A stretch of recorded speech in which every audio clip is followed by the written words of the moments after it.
Bienvenidos a un nuevo vídeo sobre la asignatura del PER.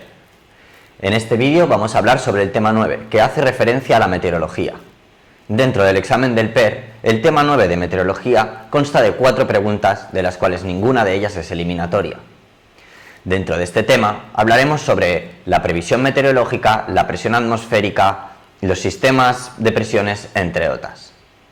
Dicho esto, vamos a empezar.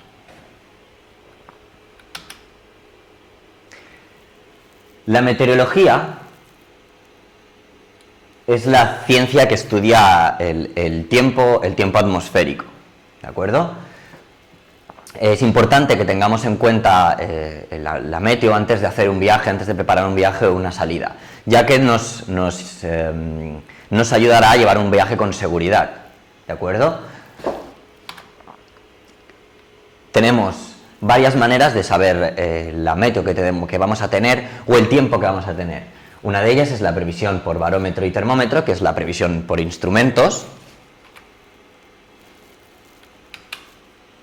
por televisión, en los partes de las noticias, por teléfono, podemos llamar a salvamento marítimo, tanto por teléfono como por radio, que luego lo veréis por VHF, y ellos estarán obligados a darnos esta información meteorológica. ¿Cuándo utilizamos esto? Cuando no tenemos internet, cuando no tenemos conexión a bordo y no podemos consultar los partes en ninguna página web o en ningún otro sitio. Podemos utilizar el teléfono si tenemos conexión, o el VHF o la onda media para llamar a salvamento marítimo, y ellos nos informarán de la meteo que tenemos más o menos en nuestra posición. Por radio, ¿veis? Podéis ver, por el NAVTEX, en internet, podemos consultar, dentro de internet podemos consultar la página estatal del tiempo, que es AEMET, o podemos consultar otras páginas o otras aplicaciones, como es el Windy, que es una aplicación bastante exacta y bastante funcional, sobre todo para la gente que navegamos. Y en clubs náuticos o capitanías, igual que habíamos visto antes que podíamos llamar a salvamento y ellos nos comunicarían la meteo.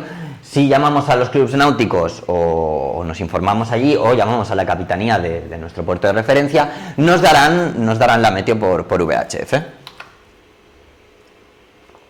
Vale, vamos primero con la presión atmosférica, que la presión atmosférica no es más que el peso del aire, ¿de acuerdo? El instrumento que utilizamos para medir la presión atmosférica es el barómetro aneroide, ¿vale? Las unidades en las que nos da la presión atmosférica son en milímetros de mercurio, en hectopascales o en atmósferas.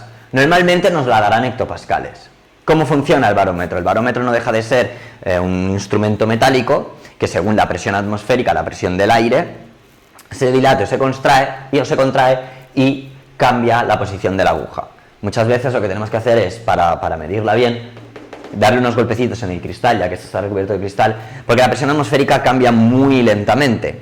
De este modo, activaremos un poco lo que es la aguja. Al ir tan lento ese cambio de presión, se queda un poco como estancada. Vale. La presión normal a nivel del mar, en las latitudes entre 0 y 45 grados, es de 760 milímetros de mercurio, 1013 hectopascales, que es lo que veremos normalmente, o una atmósfera.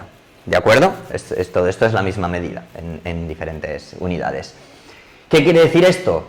Que siempre que baje de 1013 hectopascales, estamos hablando de bajas presiones. Y cuando hablemos de por encima de los 1013, estaremos hablando de altas presiones. Que esto luego vendrá relacionado con los sistemas de presiones. La temperatura, en esto no me voy a entretener mucho. La escala centígrada y el termómetro se divide en unidades denominadas grados. Esto no deja de ser un termómetro, como los que tenemos en casa, pero el típico del barco. Normalmente encontraremos siempre en grados centígrados. Vamos ahora con los sistemas de presiones, ¿de acuerdo? Para hablar de los sistemas de presiones, primero hablaremos de las isóbaras. ¿Qué son las isóbaras? Las isóbaras son esas líneas de puntos, ¿de acuerdo?, que vemos en los mapas. Cuando vemos un parte meteorológico en televisión, ¿de acuerdo? Representando que esto es el mapa. Y vemos a veces estas líneas, ¿de acuerdo? No deja de ser una sucesión de puntos sobre los cuales se ha medido la presión atmosférica y tienen todos la misma presión. Lo que se hace es unir estas líneas. Y esto es lo que le llamamos las líneas isóbaras. ¿De acuerdo? Vale, pues dicho esto, vamos con los sistemas de presiones. Tenemos dos sistemas de presiones. Tenemos el anticiclón, que está relacionado con las altas presiones, y las presiones.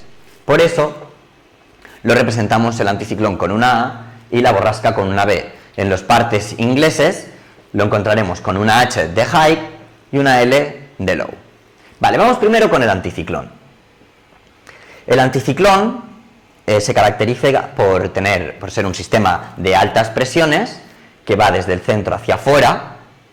Cuanto más cerca del núcleo del anticiclón, más alta será la presión, y a medida que nos vamos alejando hacia afuera, hacia el exterior, la presión baja. Es en sentido horario y tiene como característica que son el aire en los anticiclones es un aire frío, aunque está relacionado con el buen tiempo, ya que los anticiclones sus características son que no tienen mal tiempo, sino que es un tiempo bastante estable, no están cargados de nubes, el aire es frío y el ambiente es seco, ¿de acuerdo? Por eso el sentido del anticiclón es descendiente. ¿Por qué? Porque al tener aire frío que pesa más que el aire caliente, este aire lo que hace es caer al nivel, como pesa, baja. Entonces hace esta bajada y aquí, que se calienta un poco más, se expande, ¿de acuerdo? Al contrario de la baja presión. El anticiclón así más famoso que conocemos nosotros es el anticiclón de las Azores. Los anticiclones suelen ser bastante estacionarios o en el caso de moverse se mueven muy poco a poco y abarcan una longitud o un tamaño enorme. Los anticiclones abarcan muchísimo, hasta el tamaño incluso de un continente. Vale, vamos ahora con las borrascas. Al contrario que el anticiclón, la borrasca es un sistema de bajas presiones, ¿de acuerdo?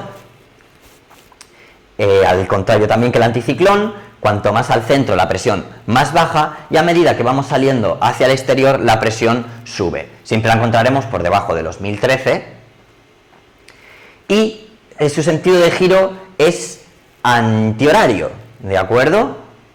En el hemisferio norte. ¿Por qué se caracterizan las borrascas? Las borrascas se caracterizan porque traen mal tiempo. El aire es y forma pues estas lluvias, estos chubascos, la formación de nubes, siempre suelen ser en los sistemas de borrascas. La borrasca también, al contrario que el anticiclón, es en sentido ascendiente. ¿Por qué? Porque este aire cálido que pesa menos va subiendo hacia arriba, a medida que se enfría se expande y por eso tiene este efecto hacia arriba. Al contrario que los anticiclones, las borrascas suelen ocupar menos espacio, no son tan grandes y en cambio sí que se mueven más rápido que los anticiclones.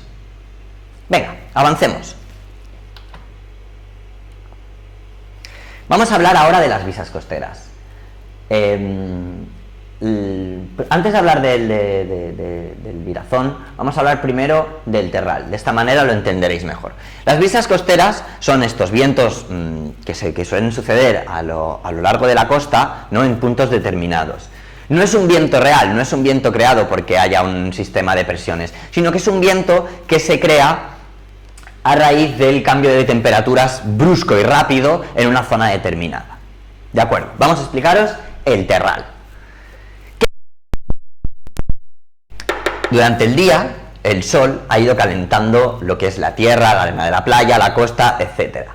Cuando cae la noche, esta temperatura baja bruscamente. Hay un gran cambio. La tierra se enfríe. Esto nos crea que el aire rápidamente, y como aquí, que estaba más frío, se empieza a calentar por este aire caliente que va hacia aquí, sube hacia arriba. Lo que va buscando es el hueco que deja el otro aire.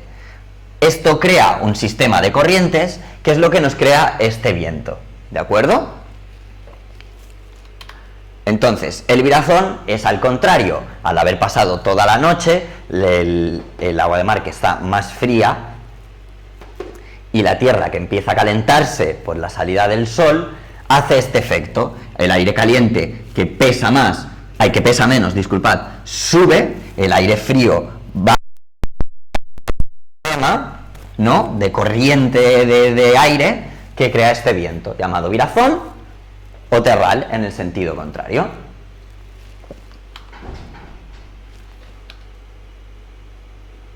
Vale, vamos a hablar ahora de las escalas con las que se mide el viento y el mar. La escala con la que se mide el viento es la escala de Beaufort, que va de 0 a 12, desde la calma hasta el temporal huracanado. Como podéis ver, la escala se mide en nudos y tenemos pues calma, frescachón, vientos de 28 a 33, o temporal huracanado, huracán, que es por encima de los 64. ¿Qué más tenemos? Tenemos la escala de Douglas, que es la escala que mide la altura del mar, pero en metros. Va de 0 a 9, igual, calma, gruesa o enorme, que pueden ir desde los 0 metros hasta los 14 o más. ¿Qué más instrumentos tenemos para medir el viento? Pues tenemos la veleta, que nos marcará la intensidad y la dirección. Esto va cogido esto está normalmente arriba de todos los barcos. El anemómetro, que nos mide la intensidad y la dirección del viento, tanto real como aparente, de una manera digital la intensidad, y con la aguja la dirección del viento. Y el catavientos, que es el típico que vemos muchas veces en las autopistas también, cuando vamos con el coche nos encontramos con los catavientos.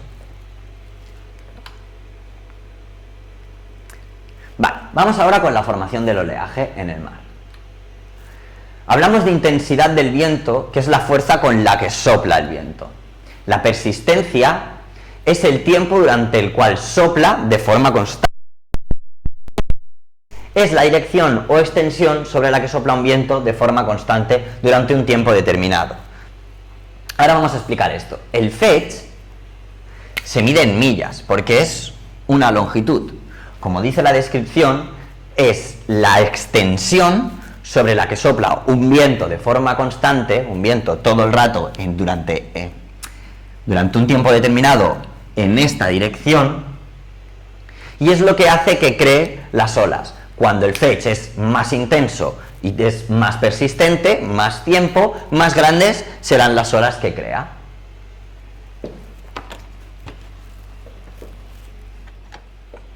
Y hasta aquí el vídeo sobre el tema 9 de meteorología del PER.